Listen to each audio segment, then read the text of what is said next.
الحمد لله رب العالمين والصلاة والسلام على رسوله الكريم أما بعد أعوذ بالله من الشيطان الرجيم بسم الله الرحمن الرحيم يا أيها الذين آمنوا أطيعوا الله وأطيعوا الرسول وأولي الأمر منكم فإن تنازعتم في شيء فردوه إلى الله والرسول إن كنتم تؤمنون بالله واليوم الآخر صدق اللہ العظیم۔ حضرات علماء کرام، بزرگان قوم و ملت، نوجوان دوستوں اور عزیز بچوں، جانتا ہوں جب حکیم عبدالواسع ہوا کرتے تھے زندہ تھے، جب قاضی مجاہد الاسلام صاحب نور اللہ مرقدہ نے یہاں وفاق المدارس کا اور بہار جلسہ بلایا تھا، غالباً 96-97 کی بات کر رہا ہوں، تو اس وقت سے اس بستی میں میرا آنا جانا رہا ہے، اور جب سمیع خان مرحوم نے اجتماعی شادی کا نظم یہاں کیا تھا تو اس مجلس میں بھی میں حاضر ہوا تھا۔ مشغولیات بڑھتی ہیں، عمر بڑھتی ہے، تقاضے بڑھتے ہیں، تو آمد و رفت ذرا کم ہو جاتا ہے، لیکن تعلق عمارت شریعت سے جو رہا ہے وہ میں سمجھتا ہوں کہ اس گاؤں سے مضبوط بھی ہے، مستحکم۔ مولانا مفتی فیاض صاحب ہمارے یہاں رہے، 8 سال گاؤں میں رہے، وہاں کے قریب کے مدرسے میں پڑھایا، تو اس طرح بھی ایک تعلق رہا۔ میری لائبریری کا جتنا کیٹلاگ بنا ہوا ہے وہ سب مفتی فیاض صاحب کے قلم سے بنا ہوا ہے۔ اب آپ سوچ سکتے ہیں کہ رامپور سے میرا رشتہ اور عمارت شریعہ کا رشتہ کتنا مضبوط رہا ہے۔ میں بہت نہیں واقف کہ اب حالات کیا ہیں، لیکن میں نے رامپور کا وہ دور دیکھا ہے جو ہر اعتبار سے سنہرا اور تاریخی اور قیمتی دور کہا جا سکتا ہے۔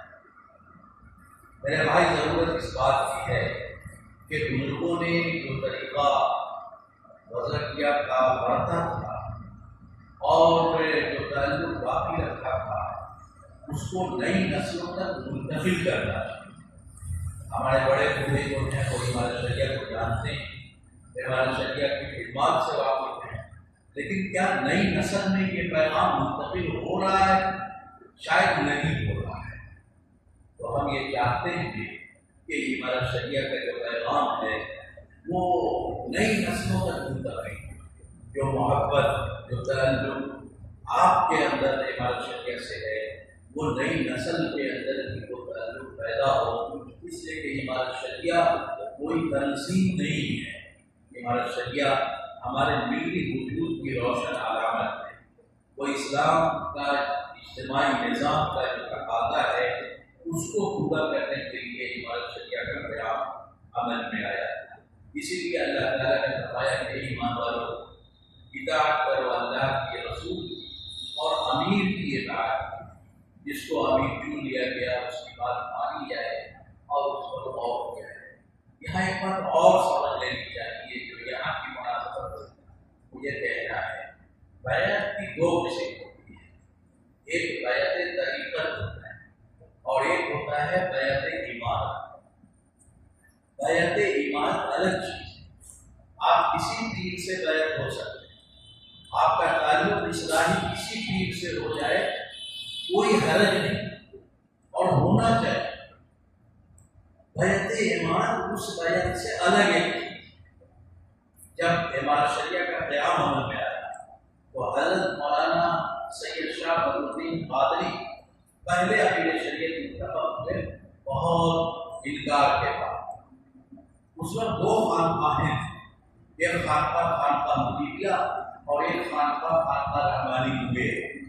تو مولانا بدر الدین کہتے تھے مولانا محمد علی مغیری کو امیر بنائے، اور مولانا مغیری کہتے تھے کہ مولانا سید شاہ بدر الدین قادری کو امیر بنائے۔ یہ بڑے بے نفس لوگ تھے۔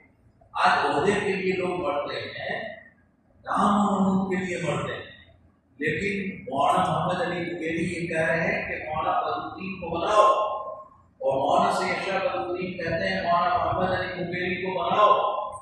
یہ بات بہت لمبی تھی، آخر میں مولانا محمد علی مغیری رحمۃ اللہ علیہ نے ایک ہیلا اختیار کیا، اور وہ ہیلا یہ کہ پوچھا مولانا سید شاہ بدر الدین قادری سے کہ آپ مجھے بڑا سمجھتے ہیں یا چھوٹا سمجھتے ہیں؟ تو مولانا سید شاہ بدر الدین نے کہا کہ حضور میں آپ کو بڑا سمجھتا ہوں، تبھی تو امیر بننے کو کہہ رہا ہوں۔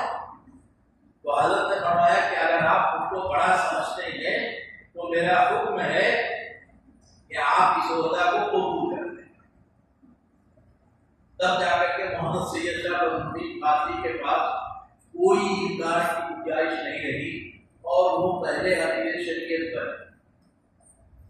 اب ظاہر ہے کہ خانقاہ کا نظام تھا، تو مولانا محمد علی نبیری رحمۃ اللہ علیہ کے جو لوگ تھے وہ بالکل بغاوت پہ آمد نہیں، ایسا کیسے ہوگا، ہمارے پیر کو امیر نہیں بنایا، ایسا کیسے ہوگا؟ تو مولانا نبیری رحمۃ اللہ علیہ کا وہ خط چھپا ہوا ہے۔ مولانا نبیری نے اپنے مریدوں کو لکھا کہ مجھ سے تم نے بیعت طریقت کی ہے اور بیعت عمارت الگ چیز ہے، مجھ سے بیعت کا تعلق رکھتے ہوئے تم عمارت سے بھی بیعت کا تعلق کر سکتے ہو، اس لیے کہ بیعت طریقت الگ چیز ہے اور بیعت عمارت الگ چیز ہے۔ تو بڑوں نے ہمیں راستہ دکھایا اور بڑوں نے ہمیں بتایا کہ